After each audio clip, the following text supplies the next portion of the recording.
Hello guys, welcome to my channel. और अब एक नई चीज़ें पता चल रही है कि जो पार्ट्स हैं, जो पड़ोसी भाई ने पार्ट्स दिखाए थे, उस पे भी अब जो भाभी जी हैं वो एग्री नहीं कर रही हैं। उनका ये कहना है कि वो पार्ट्स जो हैं वो ओरिजिनल नहीं दिए हैं। तो कल को अगर अंकल जी और आंटी जी सपोर्ट भी करती हैं तो भाभी जी का शायद यही होगा कि अंकल जी सपोर्ट नहीं कर रहे हैं या अंकल जी सही इन्फॉर्मेशन नहीं दे रहे हैं या कोई भी होगा, क्योंकि भाभी जी अभी इस पोजीशन में ही नहीं है कि वो किसी को अपने ससुराल पक्ष के किसी भी लोग को एक्सेप्ट करें।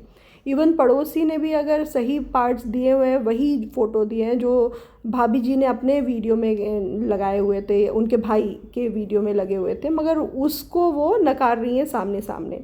तो भाभी जी जब इसी तरीके से अगर नकारना ही है, कोई की चीज़ों को एक्सेप्ट नहीं करना है, तो आप फिर किसी से हेल्प क्यों मांग रहे हो? अगर कोई आपको, क्योंकि आपका क्या है, अगर कोई हेल्प है वो आपका ये भी कहना है कि पब्लिकली ये सब चीज़ें दिखाई गई हुई है। पर अगर पब्लिकली नहीं दिखाएंगे, अगर ऐसे दिखाएंगे तो आप लोग तो बोलेंगे कि वो तो हेल्प ही नहीं कर रहे हैं। तो कहीं ना कहीं वो भी अपने आप को सेफ़र साइड चल के चीज़ों को दिखाया जाएगा, सेफ़र साइड चल के चीज़ों को बताया जाएगा, ताकि सारी दुनिया को जब आपने ढिढोरा पीट दिया है कि मेरे ससुर ऐसे हैं, मेरे ससुर मेरे साथ गलत व्यवहार करते थे, मेरे ससुर मेरे को हेल्प नहीं कर रहे हैं, तो कहीं ना कहीं वो लोग भी अपने आप को सेफ़ फील नहीं कर रहे हैं आपसे। और आप जो एलिगेशन लगाएंगी इससे पहले ही वो पब्लिक में डिस्प्ले कर दे रहे हैं। तो आपको इतनी क्यों परेशानी हो रही है? और जो आपकी जो त्रिदेवियाँ जो आई हुई हैं, त्रिमूर्तियाँ जो हैं, वो अपनी अपनी राग जैसे लेते हैं कि राग अलापना है। अभी जो हल्का मैडम है वो अपनी नए कंट्रोवर्सी में लगी हुई हैं कि भाई मेरा चैनल हैक हो गया, मेरा चैनल ये हो गया। उनको एक्चुअली पंजाब में जाना ही था, उनको उस साइड में आना ही था, तो उन्होंने एक नया मुद्दा उठा दिया कि मेरा चैनल हैक हो गया। तो ये औरतें इतनी झूठी हैं, इतनी झूठी हैं कि वो झूठ का एक्सट्रीम, मेरे ख्याल से दुनिया की सबसे झूठी औरतें यही तीनों हैं। क्योंकि उनको पता है मैं कुछ भी बोल दूँगी, मेरी बात सुनने के लिए 100 लोग हैं, और लोग सुन भी रहे हैं, लोग विश्वास भी कर रहे हैं। बात तो ये है कि लोग ऐसे मतलब देख के ही पता चलता है कि वो औरत जो है वो सच्ची है ही नहीं। वो पैसे की, ये तीनों औरतें जो हैं पैसे की लालची हैं। इनको सिर्फ पैसे अगर दे दिया जाए और बोला जाए कि शांत हो जाओ, तो वो अभी अगर प्रॉपर्टी मिल जाए तो वो लोग शांत हो जाएंगे। मगर कहीं ना कहीं हर इंसान अपने सेफ चलता है। और आज अगर अंकल जी ने प्रॉपर्टी दे दिया भाभी जी को, तो भाभी जी का देखिए ये जो मुद्दा है, ये जो अपने हस्बैंड के हक के लिए जो लड़ाई कर रहे हैं कि मैं अपने हस्बैंड के कातिलों का पता करूंगी क्या है, वो तक ना करें। उनका मेन मुद्दा तो पैसा ही है, क्योंकि अगर ये मुद्दा उठाना होता तो तब उठाती जब वो उस घर से निकल गई थी, उसी समय निकालती। मगर ये मुद्दा जो है आज इतने दिनों बाद क्यों निकल रहा है? ये जो हल्का मैडम है, 2 सालों से अगर ये चीज़ों के लिए लगी हुई थी कि मुझे इंसाफ दिलाना है, इंसाफ दिलाना है, तो वो इतने दिन से किसका इंतज़ार कर रही थी? करती बहुत सारे लोग होते हैं, बहुत सारे केस। जैसे जो भाभी जी हैं वो कह रही हैं कि आज मैं अपने हस्बैंड के डेथ के लिए इन्वेस्टिगेट कराऊंगी, और अगर मेरी जान को कुछ खतरा होगा तो आप लोग सपोर्ट करिएगा, आप मुहिम जारी रखिएगा। तो आप हल्का मैडम ने क्यों नहीं अकेले, जैसे उनके हस्बैंड की डेथ हुई, उनकी वाइफ नहीं चाहते थे, उनके मम्मी पापा नहीं चाहते, तो हल्का मैडम को कर देना चाहिए था। हल्का मैडम क्यों इतने दिन से शांत थी? तो कहीं ना कहीं ये सब चीज़ें साफ साफ दिखाई दे रही है कि सब पैसे का चक्कर है। आज हल्का मैडम को भी लालच दिया गया है कि उस प्रॉपर्टी के हिस्से में कुछ हिस्सा उनको मिलने वाला है। हांसी मैडम का भी यही है कि हांसी मैडम को भी कुछ ना कुछ, उनको चैनल ग्रो हो जाएगा, सब चीज़ हो जाएगा।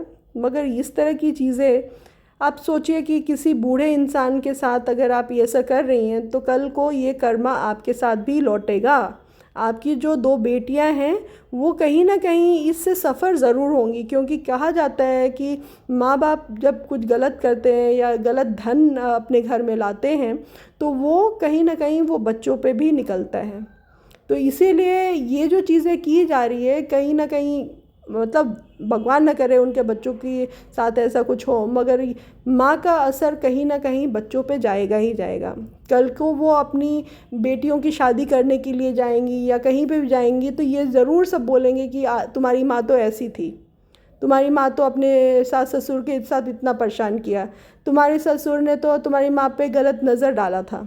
मतलब इस तरह की चीज़ें जो हैं ये कहीं ना कहीं फेस करना ही पड़ेगा। आज जो भाभी जी को लग रहा है कि नहीं मैं मुझे अपना चैनल ग्रो करना है, मेरे को सिंपैथी के बेसिस पे इतने सारे चीज़ें मिल जाएंगे, तो उनको ये नहीं पता है कि उनकी जो 2 बेटियां हैं आज छोटी हैं मगर कल को वो बड़ी भी होंगी, और जब उनको ये सब चीज़ फेस करना पड़ेगा तब वो क्या फील करेंगी। तो हर समय अपने लिए नहीं सोचना चाहिए। अगर वो एक अच्छी माँ है तो अपने माँ का कर्तव्य निभाएं, अपने बच्चों को पढ़ाई पे ध्यान दें। जो ये कर रही हैं इससे आप ये सोचिए कि बच्चों की पढ़ाई पे कितना असर होगा। अब ठीक है आपके पास पैसे हैं, आपने ट्यूटर रख दिया है, आपने सब चीज़ें कर दी हुई है, मगर जो माँ का रोल होता है वो माँ ही निभाती है। आज आप इधर भागेंगी उधर भागेंगी, अब बोल रही है ना कि मैं डोल रही हूँ, इधर डोल रही हूँ उधर डोल रही हूँ, किस लिए डोल रही हूँ? आपको तो एफआईआर करना है, तो आप तो कहीं से भी एफआईआर कर दो, भाई मेरे हस्बैंड को जस्टिस चाहिए, आप कर दो और फिर वेट करो। तो आप तो डोल रही हैं, कुछ और कारण है जो कि आप कारण बता ही नहीं रही हैं। आपका डोलने का कारण है कि कैसे फंसाया जाए, कहाँ कहाँ से फंसाया जाए। औरतों का क्या है कि यहाँ से केस डाल दिया, वहाँ से केस डाल दिया, वहाँ से केस डाल दिया, और आदमी बेचारे डोलते रहेंगे कि अरे यहाँ से करो, भले वो गलत केस हो। मैक्सिमम जो केसेस होते हैं वो गलत ही होते हैं। औरतें जो हैं हर एक जगह से केसेस डाल देती हैं, और जो निर्दोष इंसान है वो हर एक जगह पे प्रेजेंट होता है और अपनी जो गलतियों को बताता है कि मेरी ये गलती नहीं है, तब भी मेरे साथ किया जाए, और वो टाइम लगता है उसको निर्दोष घोषित करने में। पर उतनी तो परेशानी हुई। लॉ इस तरह से बनाओ कि जो औरतें गलत इंफॉर्मेशन या गलत केसेस डालती हैं उनको उल्टा वैसी पनिशमेंट जैसे दुबई में है। तो देखिए आधे से ज़्यादा जो है 90% जो केसेस होंगे कोर्ट में वो होंगे ही नहीं।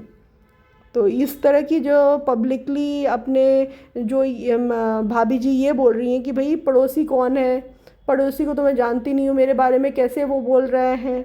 तो आप पड़ोसी ने आपके बारे में थोड़ा सा बोल दिया तब आपको बहुत बुरा लग गया, मगर जब आपने अंकल जी के बारे में इतनी बुरी बुरी बातें की थी, आपने अपने हस्बैंड के लिए इतनी बुरी बुरी बातें की थी, वो सही था।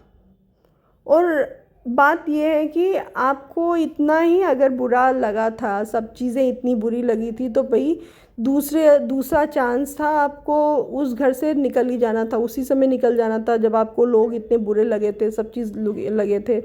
तब तो आपने वहाँ पे पूरा अड्डा जमा के रखा। अब जब दोनों बच्चे वहाँ से निकल गए, ख़त्म हो गए, तो अब आपको लगता है कि अब तीसरा तो कोई है ही नहीं, अब मैं तो वहाँ पे रहूँ या अपने घर रहूँ बराबर ही है।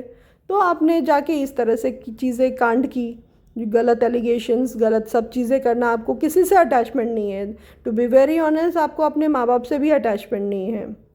आप अपने घर में क्या करती हैं ये बता दीजिए। आप, मुझे नहीं लगता कि आप अपने घर में अपने बच्चों को भी सही तरीके से टाइम देती हैं।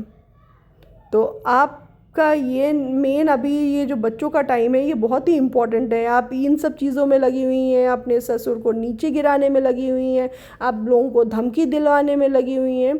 तो ये सोचिए कि इस चीज़ से आपको या आपके बच्चों को या किसी को कुछ नहीं मिलेगा, सबको दुख ही मिलेगा, सब परेशान ही होंगे।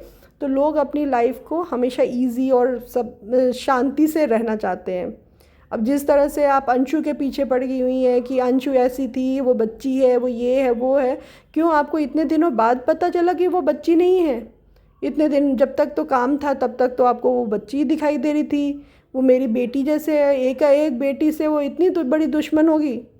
तो कहीं ना कहीं आपका मतलब था, तभी आपको वो बेटी दिखाई दे रही थी। और एकाएक जब सब चीज़ें आपको लगा कि हाथ से फिसलता जा रहा है कुछ, मेरे अब हाथ में आएगी नहीं अंशु, तो आपको वो ही अंशु आपकी दुश्मन बन गई। भाभी ये जो पड़ोसी हैं जाते वक्त आप पड़ोसी से मिल के जा रहे, देखो भैया मुझे रोका नहीं।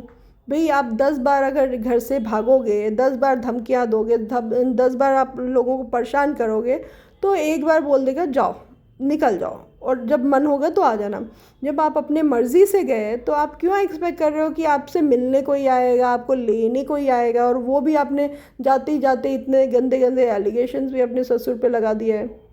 फिर मन किया तो आपका हो गया कि मैं 2 रोटी भी खिला दूँगी।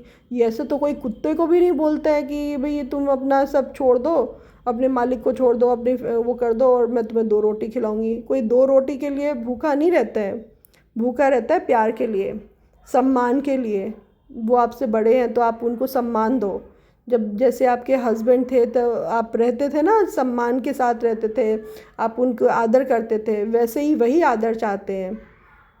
तो ये चीज़ें आपकी इतनी सारी, मतलब समय से ही, समय जैसे जैसे बीत रहे वैसे वैसे आपकी एलिगेशंस, आपकी हर चीज़ें ही, आप एक अनसेटिस्फैक्टरी वूमेन लग रहे हो जिसको कोई चीज़ें कर दो मगर वो सेटिस्फाइड ही नहीं होगा। भले वो कातिल भी लाके अगर रख देंगे आपके सामने तो भी आप सेटिस्फाइड नहीं, ये किसी और को लेके आए हुए हैं, ये वो नहीं है। ये वाला कंडीशन चल रहा है। और वो जो हल्का और हांसी है ना, वो तो 2 कौड़ी की औरतें हैं, उनकी कोई लिमिट, वही उनका कोई औकात ही नहीं है।